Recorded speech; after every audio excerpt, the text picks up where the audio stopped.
She is very difficult to officiate because of all of the contact that's happening around her all of the time.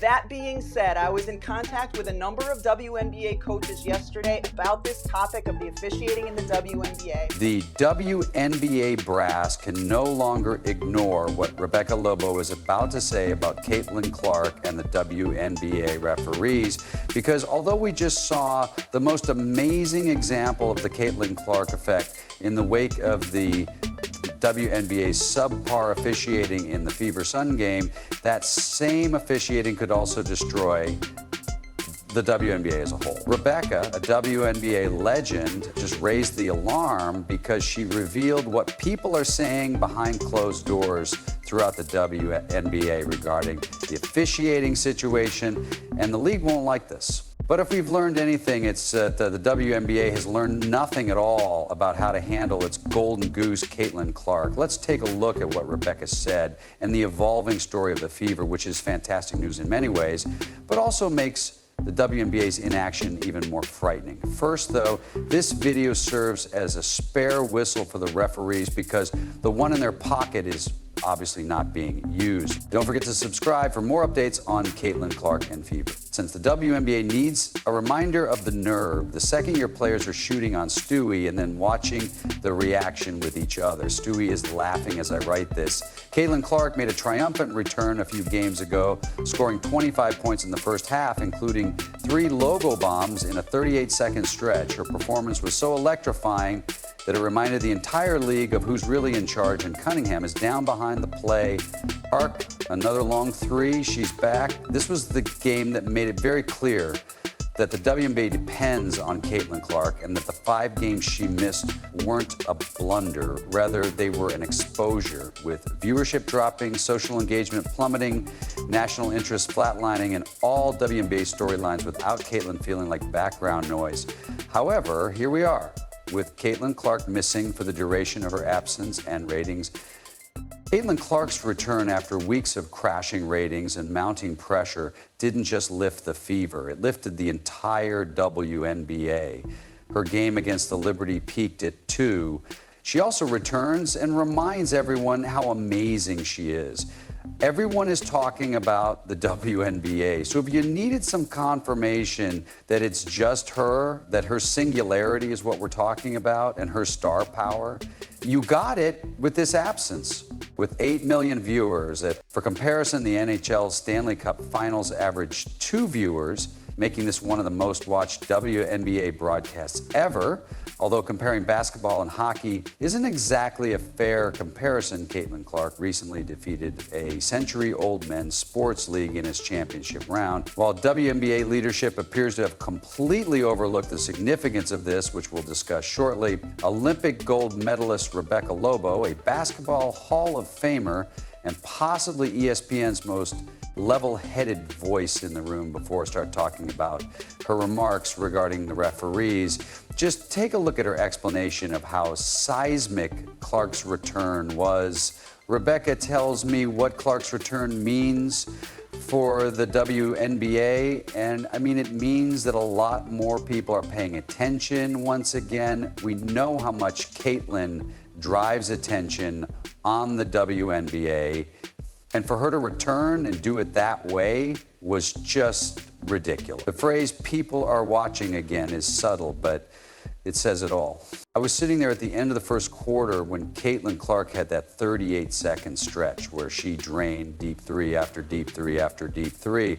I was just thinking, I've been around this league since 1997, and I've never seen that in a WNBA game. Have we seen players go on runs? Of course. But not like that, not where a lot of people watch. Again, people are watching again. Trello, she said, indicating that they stopped watching, and we all know exactly when that happened.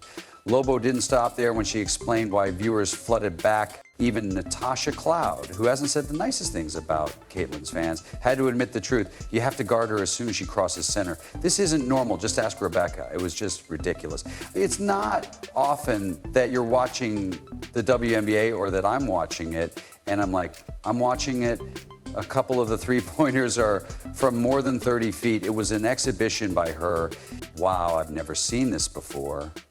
All of this makes what's been happening, not just since Caitlin's return, but really throughout the entire previous season and now this one, especially worrisome because we're not just talking about missed calls or tough defense anymore. Rather, we're talking about a pattern that has become so clear and blatant that even seasoned WNBA insiders like Rebecca Lobo are speaking out. The game against the Sun should have rocked the league. This angle is crazy, people. I'm not pretending that Caitlin wasn't chirping a little with JC earlier. She was, but trash talk isn't a license to assault someone. You can't just knock the league to the ground like it's WWE and expect it to fly. There's the eye gouge, watch Mabry, boom. I mean, come on. JC Sheldon and Marina Mabry basically tag team Caitlin Clark-Madame with a claw to the face and a body check to the court, and somehow neither of them was ejected. We would have been crashing it. All Team Courtney, if somebody ever tackled you like that. No one would ever tackle me like that. They would play with Bridget like that. Then we would have had to go up there, okay? I'm just saying that nobody would ever, so you better crash out behind me because I'm crashing out behind you so we can share. Ejection, and the same coaches, analysts, fans, and even players were all in disbelief over what had happened. ACS Sheldon is right here with a full handful of Caitlin Clark's shoulder and bicep, and she's twisting it. Okay, I mean, this is wild. Here's a zoomed out look at the snapshot, and this league does not have control over its players, and the chippiness went down. The same jail cell, of course, is where the face claw and shove on Caitlin was the viral moment that everyone is talking about. But it wasn't some isolated flash of chaos. The tension had been building throughout the entire game, and the referees were allowing it. The game has changed so much that players are faster, better, bigger, stronger, and, well, you know, they're as good as they've ever been. They're as athletic as they've ever been. The game is fast now, and everyone is getting better except the officials. So, yeah, that's about as bad as you can roast the referees without actually saying anything. Stephanie White was obviously furious after the game, as evidenced by her body language before she even said a word. Name calling is cruel and goes right to the heart of what many players, coaches, and supporters have been experiencing. The problem is that it wasn't just the Sun game. It began throughout the season with missed calls, inconsistent officiating, and the way players like Caitlin Clark are being treated differently and not in a protective manner. What was that play? Oh my God, this is rigged. She was yanked and fell on her hip. Yeah, that's a hack. That's a hack. Oh my God, they hacked the one Bonner and they hacked Caitlin. Both Clark and Escu are hacks, and they keep hacking the Fever twice.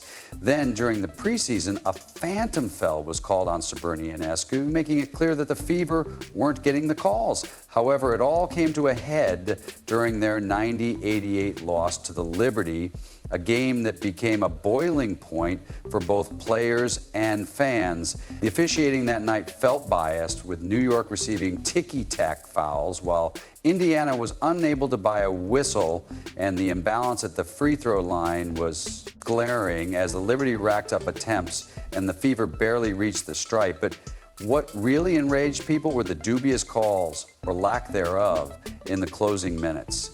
The worst happened at the end when Caitlin Clark was clearly fouled by Natasha Cloud on the final possession, failing to even get a shot off. Replay after replay revealed it, and fans were incensed. Stephanie White went off, thinking she was fouled. I think it's pretty egregious what's been happening to us the last few games. You know, at minus 31, free throw discrepancy, and I could understand it if we were just throwing threes, but we're attacking the rim instead, and the disrespect for our team right now has been pretty unbelievable, so it's disappointing. It's funny that she was fined for this, but not for yelling at the referees following the game against the Sun. It almost felt like the league was quietly acknowledging fault, as if even they knew it was unjustifiable, and to be honest, they should acknowledge it, because before we even discuss Rebecca Lobo's revelations, which are revealing and, to be honest, dangerous for the league, we need to discuss the growing frustration throughout the WNBA. The second time I attack, I'm saying something to the referee, watch my land in space, watch physicality, and I get laughed at. which results in my ankle getting turned. The same thing happened in Dallas, where a flagrant went uncalled, and it happened here as well. So my ankle is hanging in there. However, it's becoming increasingly frustrating to the point where I'm averaging less than 2 free throws during a game, and I drive like I'm physical and don't avoid contact. So I just hope that player safety begins to take precedence over the ego of the referees. The referees are literally laughing at players when they raise concerns about rough play, not just dismissing them with a laugh while players are out there saying, I'm going to get hurt if this keeps up. And now back to Rebecca Lobo and how all of this relates to Caitlin Clark, because in the end, if Caitlin is hurt, it's Rebecca, to her credit, didn't sugarcoat it. She said what needed to be said in the most tactful way possible. However, if you actually listen to what she had to say, it's even more concerning than you might think. She is extremely difficult to officiate because of all the contact that goes on around her all the time. Having said that, I spoke with several WNBA coaches yesterday about this issue of officiating in the WNBA, and they all agreed that it needs to improve, specifically the consistency within a game as well as between games. Did you catch what she said? She didn't just say that some coaches are worried. She said that every coach she's spoken to agrees that officiating is a major issue. To make matters worse, if all the coaches agree that the referees have lost control, they will have no choice but to change their rules and play by an unwritten one that states, if the referees don't protect our players, we will. That's when things get. I believe that everyone would like to see a tighter whistle and a little bit more freedom of movement. One coach told me, we tell our players to be as physical as they can possibly be for 40 minutes because we know for 38 of them, they're pretty much going to get away with it. It's like telling drivers to go as fast as they want because there is no highway patrol, and if you don't speed, you'll get left behind even if it's unsafe, which is exactly what the WNBA is doing at the moment by refusing to improve officiating standards. They are fostering an environment where players are compelled to be more physical, even if it is dangerous, because it's survival and they know the referees won't intervene. We've already witnessed what that results in: the cheap shots, body checks, and flagrant fouls against Caitlin Clark, as well as the growing annoyance of coaches and fans. Eventually, when it occurs repeatedly, it ceases to feel like an oversight and begins to resemble a message that the league is subtly sending regarding Caitlin Clark during the open season. They kept pushing Caitlin and saying things like, well, they can't just keep calling like they're literally just running around hacking her because the referees have made it like a point that this is how you beat the fever.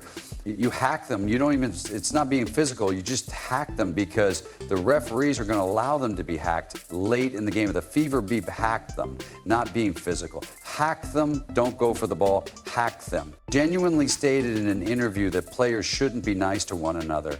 In theory, rivalries can be beneficial to the game, but this is a huge miscalculation because the WNBA already has the most talked about, watched, and marketable player in women's sports, and Caitlin Clark is the ideal example of why that is. A blank foul. Everyone talks about the ratings when Caitlin Clark is on the court versus off it. So we know that story, but as we anticipated, Sophie Cunningham's situation may be the most underappreciated evidence to date of the true strength of the Caitlin Clark effect. She has amassed 1 million followers, and on TikTok, she has gained if my memory serves me correctly, she has gained almost 900,000 followers, which is at least 700,000.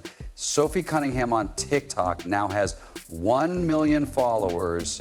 Sophie defended Caitlin as she became a rock star overnight, gaining over 1 million followers across platforms and comments on TikTok. Caitlin's admirers showered her with affection, saying things like, "Oh, I'm watching the WNBA and I need a Cunningham jersey as soon as possible."